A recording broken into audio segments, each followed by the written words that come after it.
ये सही में आपके मन में आपको लगता है क्या? मैं मेरे शहर को हिंदुस्तान का सबसे स्वच्छ और सुंदर शहर बनाऊंगा, ऐसा अगर हर मेयर ने संकल्प किया तो कितने अच्छे शहर हिंदुस्तान में तैयार हो सकते हैं? हो सकता है। पैसे की जरूरत नहीं है। ये मैं आपको विश्वास कर, मैं जब मंत्री था तो मुझे 5 करोड़ रुपए सरकार ने दिए, और आपको ताज्जुब होगा, कभी कभी विश्वास नहीं होता, पत्रकार लोग बोलते हैं ये कैसी बात कर रहे हैं, तो मैं 100% प्रूफ बता रहा हूँ, और किसी को विश्वास नहीं होगा तो प्रूफ कर सकता हूँ। मैंने 4000 करोड़ कैपिटल मार्केट से खड़े किए थे, 4000 करोड़, और 8000 करोड़ के काम किए, और वो काम हुए तो उसमें सरकार का पैसे ही नहीं लगा, और पैसे वसूल भी हुए। और मुंबई पुणे के बीच में एक्सप्रेस हाईवे बना, मुंबई के फ्लाईओवर्स बने, उस समुद्र में आप जो वर्ली बांद्रा सीलिंग प्रोजेक्ट देखते, आधा प्रोजेक्ट मैंने पूरा किया, उसका वर्क ऑर्डर दिया था, और महाराष्ट्र के अनेक गांवों में काम कर सका। इसका कारण राष्ट्रीय स्वयंसेवक संघ के स्वयंसेवक के रूप में मेरे मन में एक संस्कार था। मुझे एक बीबीसी के पत्रकार ने मेरा इंटरव्यू एक्सप्रेस हाईवे पे लिया, मुझे पूछा कि आप क्यों इतना काम कर रहे हैं, what is the motivation and inspiration behind it? तो मैंने कहा कि बोले तुमको ये टेक्नोलॉजी का ये सब इतनी बातें, बड़ी बड़ी मशीनरी आई है, कॉम्पिटिटिव हो रहा है, इसको आपको कुछ समझता है क्या? तो मैंने कहा मुझे नहीं कुछ समझता, मुझे कंक्रीट का ज्ञान नहीं, इंजीनियरिंग का ज्ञान नहीं, और मेरे खुद के घर में मैं एक घर बना रहा था तो मेरे बेडरूम में पिलर आ गया, वो भी मैं ठीक से नहीं बना। मैं अपने घर में घर बनाने में फेल हुआ। मेरा पुराना मिट्टी का वाड़ा था, उसको धीरे धीरे मिट्टी निकाल के हम लोग उसको अच्छा करने की कोशिश करते, तो मुझे समझ में नहीं आया कि नया वो नया, पुराना पुराना, पुराना कभी नया हो नहीं सकता। पर लोग सलाह दे देते कि इसकी मिट्टी निकालो, प्लास्टर लगाओ, पिलर डालो, कोशिश की, अब घर थोड़ा चुक गया, आखिर मुझे सामने रहने के लिए जाना पड़ा, तो मैं अपना घर भी नहीं बना सका। मुझे इंजीनियरिंग का कुछ समझता नहीं, पर Limca book of Indian record में मेरा नाम लिखा गया है कि इस देश में सबसे ज्यादा कंक्रीट का काम अगर किसी ने किया है तो नितिन गडकरी ने किया है। Well, I can't understand anything about concrete. मैं कंक्रीट के बारे में कुछ समझता नहीं, इसलिए कोई काम करने के लिए उसी क्षेत्र का अनुभव चाहिए, ये भी नहीं है। आपकी इच्छा शक्ति है तो आप कर सकते हैं। तो पहली बात, आप पॉजिटिव अप्रोच में सोचो, डेवलपमेंट ओरिएंटेड सोचो, और दुर्दम्य आत्मविश्वास, पॉजिटिव अप्रोच में आपकी स्ट्रॉन्ग इच्छा शक्ति आपको बदल सकती है।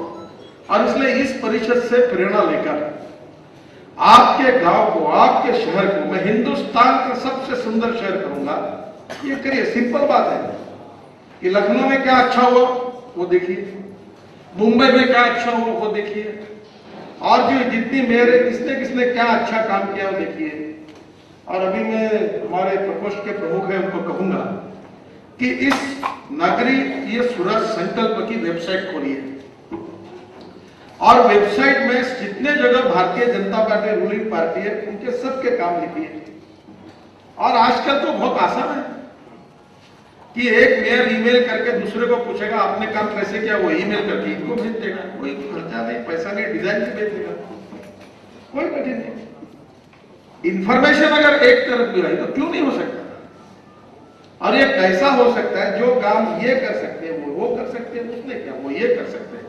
अहमदाबाद और बड़ौदा में अच्छा काम हुआ वो लखनऊ में हो सकता है, लखनऊ में किया हुआ अच्छा काम और कहीं नागपुर में हो सकता है, नागपुर में अच्छा होगा और कहीं हो सकता है। धीरे धीरे हम इतना अच्छा काम कर सकते हैं कि हम इस परिस्थिति को बदल सकते हैं। तो सबसे पहली बात मेरी आपसे प्रार्थना है कि इस 2 दिन के चिंतन में, अध्ययन में, देखिए no one is perfect and no one can claim that he is perfect. एक राजनीति में बीमारी है, और सत्ता की गाड़ी जब मिल जाती है तो आदमी का दिमाग कभी कभी थोड़ा बिगड़ जाता है। उसको लगता है कि मुझे सब समझता है, ये क्या मुझे सिखा, मुझे सब मालूम, मुझे सब मालूम, मुझे सब मालूम। ये करेक्ट नहीं है। कुछ चीजें ऐसी रहती है कि जो छोटे से व्यक्ति को भी सीखने के लिए मिलती है। मैं अक्सर एक बात कहता हूं कि जिन लोगों को मैं बहुत बड़ा समझ रहा था, उनके नजदीक जाने के बाद मुझे पता चला कि मैं उनको जितना बड़ा समझ रहा था उतना वो बड़े नहीं है। और जिनको दूर से मैं बहुत छोटा समझ रहा था, उनके नजदीक जाने के बाद अनुभव से मुझे पता चला कि वो बहुत बड़े हैं। तो आदमी जीवन में विद्यार्थी है, जिसमें जो अच्छा है वो सीखने की कोशिश करेगा। देखो, सभी जीनियस नहीं होते हैं, सभी लोग एकदम जन्म से असामान्य बुद्धिमत्ता लेकर आते हैं, ऐसा नहीं होता। कुछ लोग अध्ययन करके अच्छा होते हैं। मेरा लड़का है इंजीनियरिंग में, मैं 2 लड़के और 1 लड़की है। अब मेरी पत्नी मेरी स्कॉलर है, मैं इतना होशियार नहीं हूँ। गलती से मुझे मैट्रिक में फर्स्ट क्लास मिला, मेरा ज्यादा ध्यान राजनीति में चलता था। तो मुझे लगता था कि मेरा लड़का कोई फर्स्ट क्लास में आए, मेरिट में आए, पर उसको उतने मार्क नहीं मिलते थे। तो एक दिन मैंने उसको कहा कि देखो यार, मैं तो कुछ मेरिट में नहीं आ पाया और आगे मैट्रिक के बाद फर्स्ट क्लास भी मेंटेन नहीं कर पाया, पर मुझे इस बात का दुख है कि तुम्हारे में से कोई तो भी मेरिट में आए, फर्स्ट क्लास में आए, तो मुझे बहुत आनंद। तो जो लड़का बी में फर्स्ट ईयर में 52% पे था, अभी 15 दिन पहले उसका बी का रिजल्ट लगा, वो 5वां मेरिट पास हो गया। और मुझे उसने रात को 11 बजे, मैं उस दिन बिजी था, तो उसका फोन आया। उसने कहा कि बाबा, आपने मुझे कहा था, मैंने बहुत अध्ययन किया और मैं मेरिट में पास हूं। तो वो अगर ये बात उसके मन में नहीं आती कि मैं अपने पिताजी को ये करके दिखाऊंगा, तो इसका मतलब आप सब मेरिट में पास हो सकते हो। You have got all the caliber and potential to become a good leader, good administrator, and you can change the miracle. आप आपके शहर को बदल सकते हो, इस आत्मविश्वास से काम करिए। नहीं भाई, मुझे कहाँ जमेगा, कहाँ से।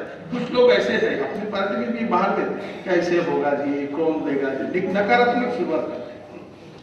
कोई शुभ बोलने का काम ही नहीं। मैं कुछ पार्टी के लोगों को बोलता हूं, तुम अच्छा तो बोलो, कैसे होगा पार्टी का, मुझे तो बड़ा मुश्किल लग रहा है। लग रहा तो जा घर में अपने सुख चिंता है।